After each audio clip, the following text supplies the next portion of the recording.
इसका हमारा जो वीडियो है इसका टॉपिक है एप्लीकेशंस ऑफ डायमेंशनल एनालिसिस।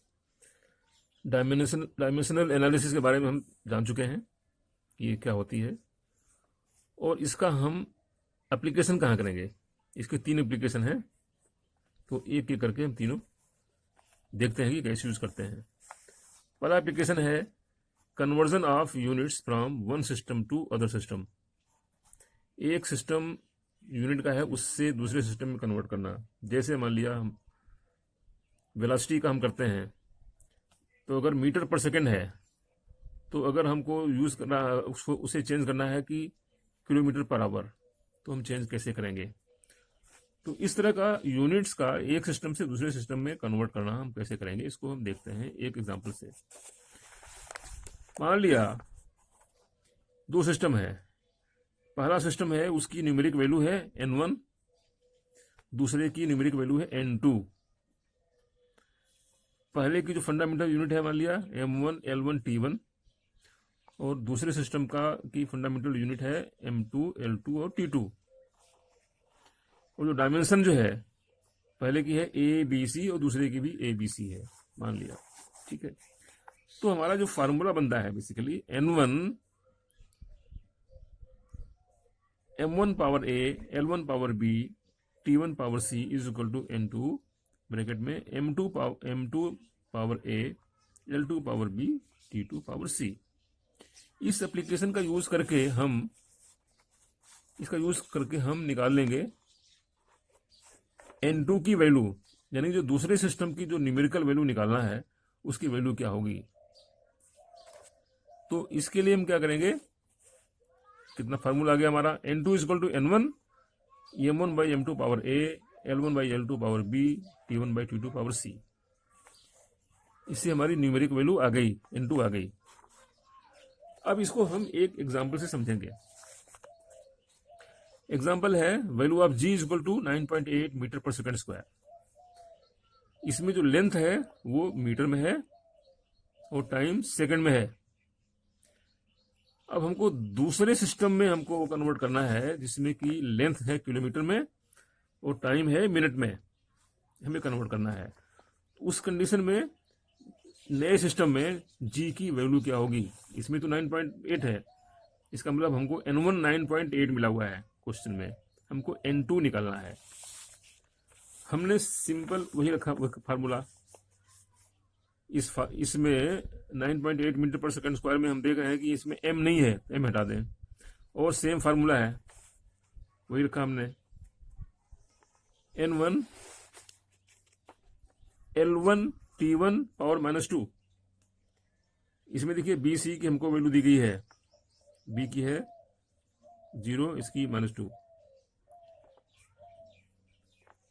इसकी b की 1 दिया गया, इसकी -2। उसी तरह से n2 में भी l2 t2 -2।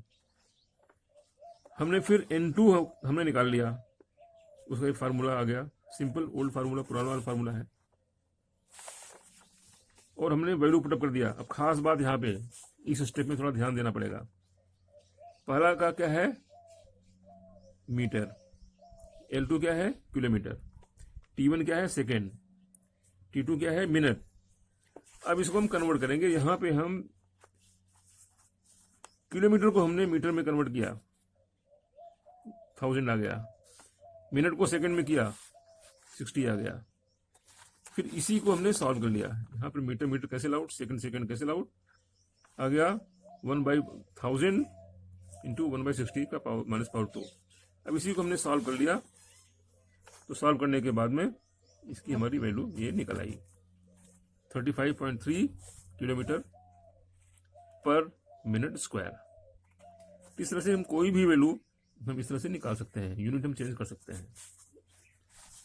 अब इसका जो दूसरा है सेकेंड एप्लीकेशन है, that is to check dimensional balance of a physical equation.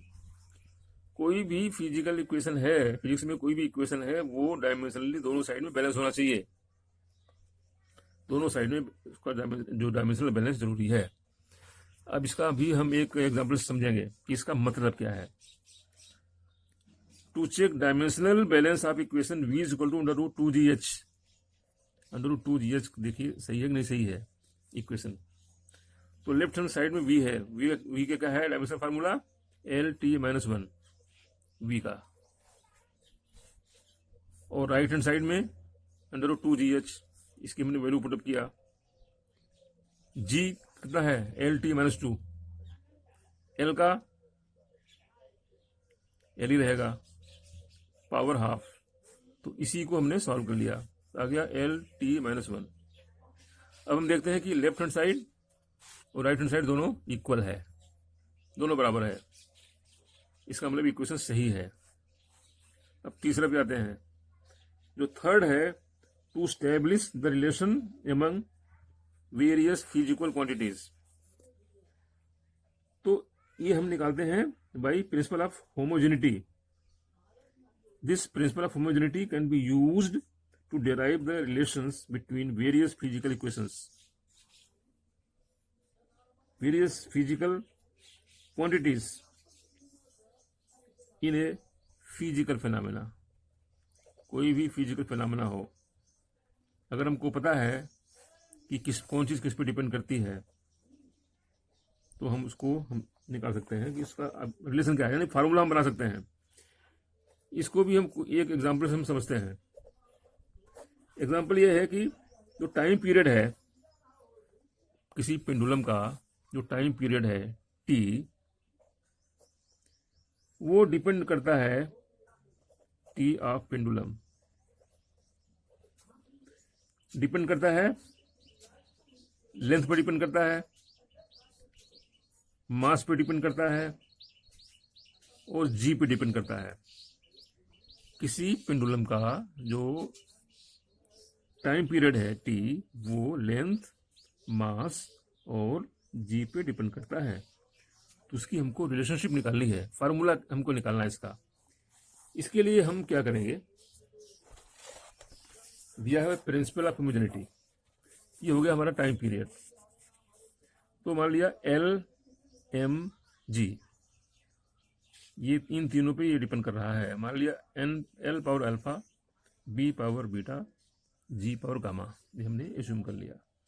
तो बस हमने इसको यहाँ रख लिया, यहाँ पे केवल t है, यहाँ पे L power alpha, M power beta, L power gamma. अब हम देखिए इसी को हम थोड़ा और इसको सॉल्व कर लेते हैं। L का अल्फा ही रहेगा, M का बीटा रहेगा और L का गामा, ये फिर सॉल्व करने पे हमारा ये आ जाता है t इक्वल टू L का अल्फा प्लस गामा, M का बीटा और t का -2 गामा। अब यहाँ पे हम देखते हैं, इसमें ML है नहीं, डाल देते हैं, M पावर 0 हो जाएगा, L पावर 0 हो जाएगा, L तो है ही, L 0 हो जाएगा, L पावर 0। बस यहाँ पे हम मिला लें, डायमेंशंस को हम दोनों इक्वेट कर दें। तो यहाँ पे M का तो 0 है, यानी बीटा इक्वल टू 0।